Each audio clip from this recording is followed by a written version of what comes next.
pain de mi-maison. Plus moelleux que celui du supermarché. Attends de voir ça.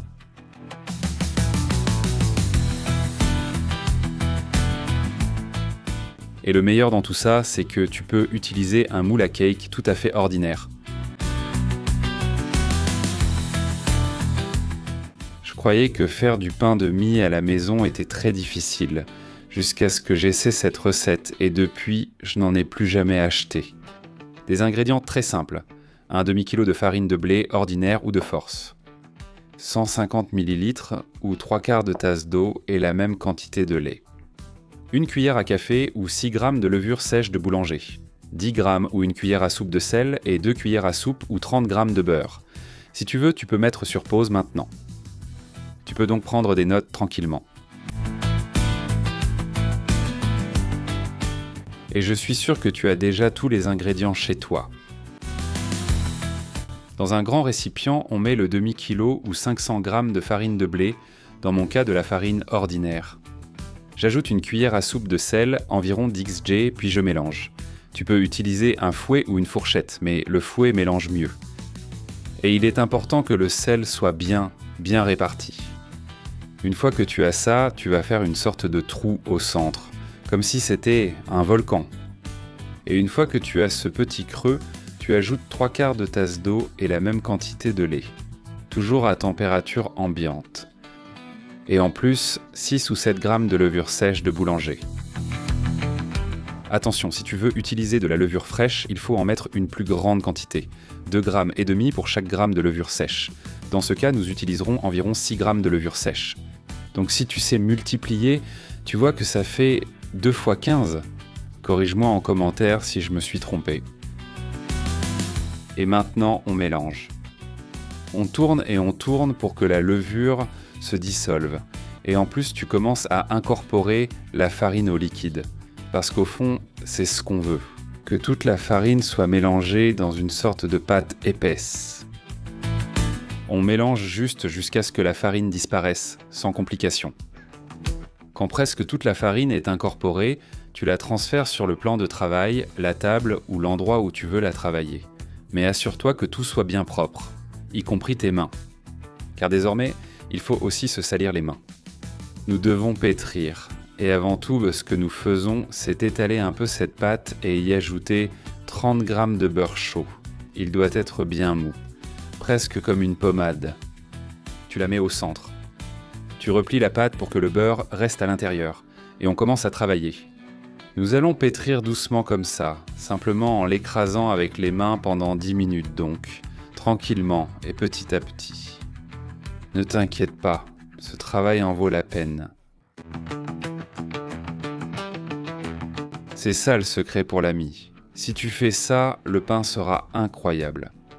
Et si ça colle, arrête-toi, n'ajoute pas plus de farine. C'est l'astuce pour ne pas avoir de problème non plus. Il suffit juste d'arrêter de pétrir.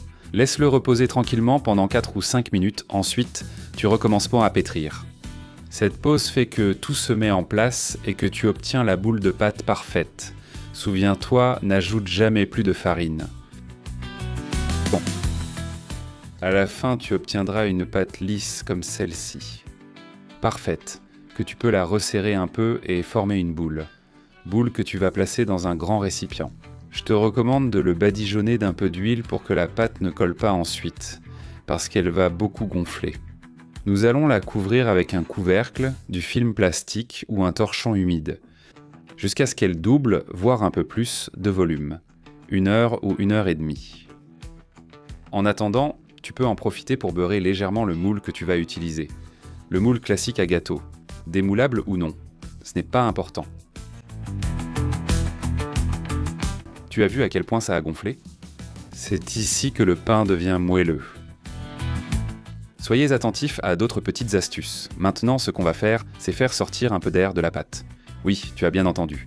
Et comment tu fais ? C'est très simple. Avec le poing, tu appuies un peu. Et ensuite, tu sors la pâte. Facile et rapide. Tu verras la texture qu'on obtiendra à la fin. On va simplement garder le moule à côté. Regarde cette astuce pour une finition vraiment réussie. Tu vas simplement étirer un peu la pâte. Combien ? Autant que la longueur de ton moule. Et ensuite, on va faire un rectangle en profitant de cette largeur. Comme ça, comme ça. Juste un rectangle, pas besoin de plus. Parfait. Mais il doit avoir la largeur du moule. Et ensuite, on va rouler dans ce sens-là.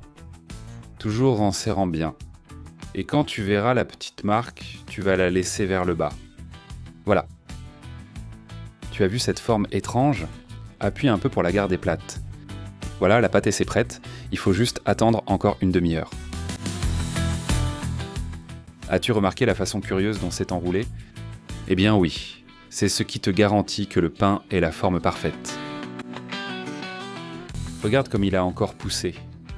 Si tu veux une finition plus dorée, badigeonne la surface avec un peu de lait. C'est une astuce qui donne la touche finale parfaite, et avec très peu d'effort. Et maintenant, la meilleure partie arrive. Four préchauffé à 190 degrés Celsius environ, 375 Fahrenheit, et on va le laisser dedans pendant une demi-heure. Mais attention, dans la partie inférieure. Et en mode chaleur haut et bas. Si ton four a une fonction ventilée, active-la. Sinon, ce n'est pas grave, ça ne change pas grand-chose. Une fois que c'est prêt, il aura une belle couleur dorée et parfaite. Si ça dort trop dans ton four, tu peux mettre un peu de papier aluminium dessus.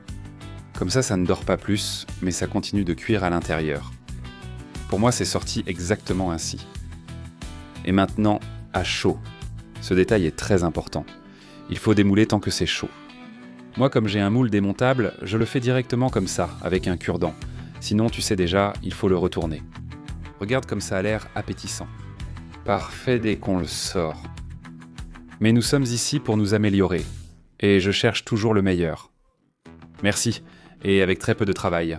Donc on va lui donner une finition plus brillante. Et en plus, ça va créer une pellicule à l'extérieur qui rend super bien sur ce type de pain. Alors prends un petit morceau de beurre et passe-le sur le dessus. Regarde comme ça devient brillant dès que ça fond. Grâce à la chaleur que le pain a encore, souviens-toi, ça se fait bien quand c'est chaud. Et maintenant, ce que je préfère, te montrer le résultat. Ça donne envie ou pas ?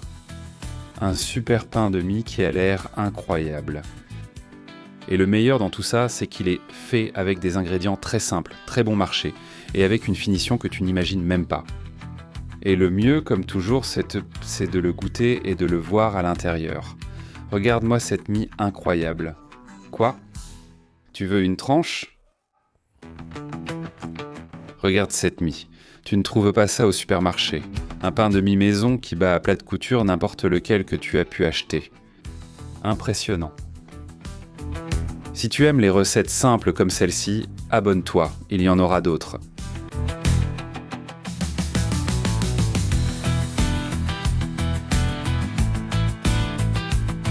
Et dis-moi, tu achètes du pain ou tu vas le faire à la maison ?